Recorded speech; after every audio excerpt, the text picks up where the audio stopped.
Ay, ito ayon sa balita, no, sa GMA yan, nakita ko lang sa online news nila, itong SEC shuts Delicia lending over undisclosed loan apps. Ano ba ibig sabihin nito? Ano ba nangyari dito kay Delicia Lending? Bakit na rebook at bakit mayroong multa itong Delicia?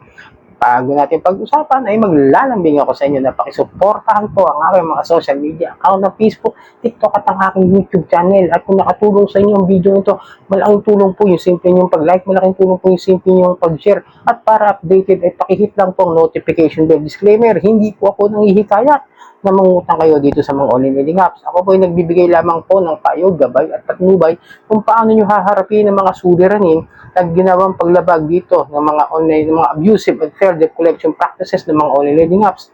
At hindi po ako nanghihikayat o nangungonsinti na huwag magbayad ng utang at hindi rin po ako abogado. Ako po ay simpleng mamamayan na kagaya ninyo, nagre-report lang din po sa mga ahensya ng gobyerno ng mga abusive and fair debt collection practices ng mga online loan apps. So sana naintindihan yung aking sinabi. Ito po ayon sa balita, SEC shuts Delicia lending over undisclosed loan apps. Okay?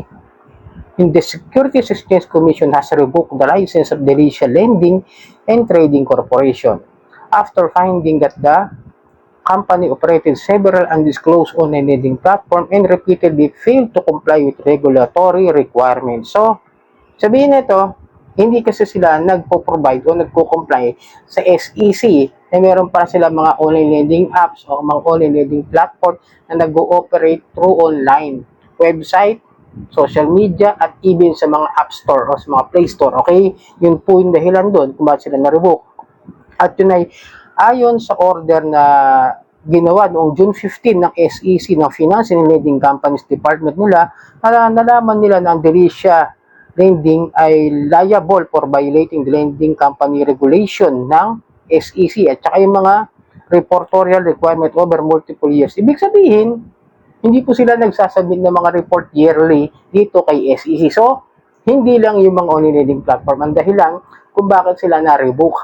At ang isa pa rito, no, na nabasa ko, sa dami ng kanilang violation at mga paglabag dito sa Lending and Financing Department ng SEC, ay pinagmulta rin po sila ng halos 350,000 dahil sa pitong kumpanya at officer at mga directors sa mga ilang taong hindi sila nagbayad dito sa sa mga kailangan na ibigay dito kay SEC. Siyempre, yearly magre-report kami, mga bayad dyan. May mga qualification and requirements siya pag nagko-comply kayo kay SEC. Yearly po yun.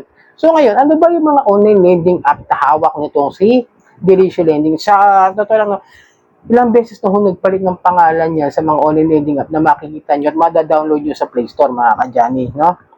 Yun kasi yung ano nito papalit-palit ng pangalan na si Delicia Lending, pero lagi ko naman siya nakikita Delicia Lending kasi iba na naman yung mga online loan app niya sa Play Store, di ba? Halos monthly papalit. Pero ito yung mga hawak niya ayon sa SEC na hindi dinisclose ng Delicia Lending sa kanila para ma-report o ma-submit yung kanilang recorded online lending platform. Ito po yung mga ulan niya, no?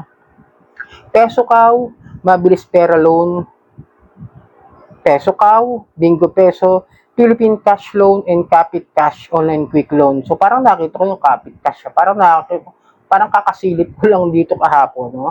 Parang pero tignan ko sa review, pag-aralan ko kung ano siya. Ito pala yun, yung sa ads na nakita. Okay. So yun yung mga online loan o yung mga online lending platform na nag-ooperate ng illegal. Tandaan nyo, no?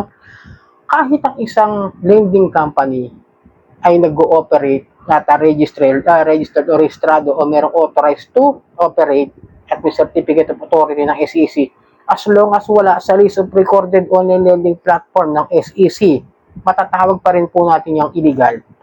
Ulitin ko, kapag wala po sa list na recorded online lending platform ng SEC, hindi ho sila pwede mag-operate through online o magpautang through online o maningil through online. Kasi kailangan yung sinasubmit sa kanila para malaman ng SEC na meron silang mga hawak na mga online lending platform.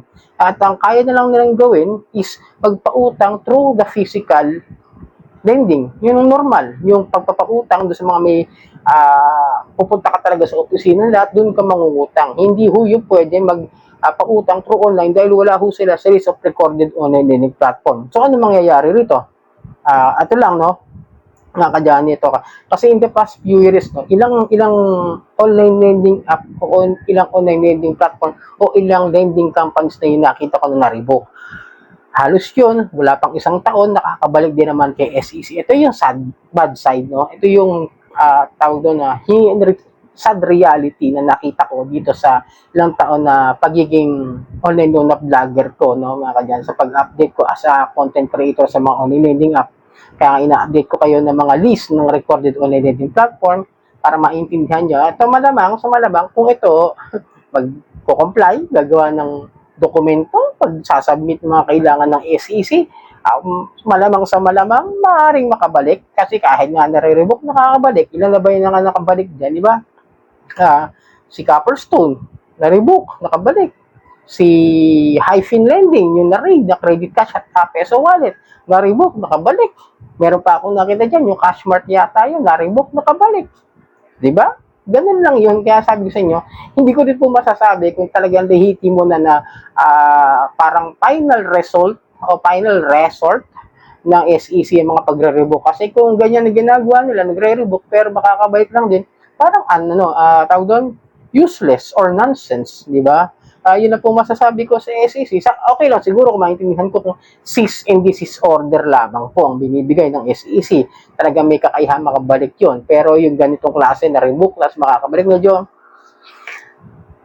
I don't know. Wala ho ako naiintindihan sa proseso ng mga nasa tao dyan, na nasa gobyerno ng SEC, ng Lending and Financing Department ng SEC, kung paano ba sila magproseso ng mga nare-revoke. Ano ba yung mga kadahilan kung bakit nababalik pa? Yun nga mas malala, mas malabag sa karapatang pantao, kagaya ng Copperstone, di ba? Kagaya ng Hyphen, ang dami ng reklamo na, na-raid na nga eh. Na-raid pa, na-revoke. Tapos still operating, binigay ulit yung lisensya, hindi ko alam kung ano po ang dahilan, uulitin ko. Mag-comment kayo kung ano yung mga saloobin nyo dyan sa mga klase ng mga lending companies na nare-revoke at nakakabalik lamang sa SEC. So lilinawin ko lang, once na nagkautang kayo dito sa mga online lending apps na ito, na illegal, ang masasabi ko lang po is, bayaran nyo lang ho yung capital o yung principal amount na naibigay sa inyo. Kunwari, nabigyan kayo ng 500 lamang, pero yung utang nyo 1,000, ibalik nyo lang yung 500. Hanggang doon lang po yun. Kasi illegal po sila nag-ooperate at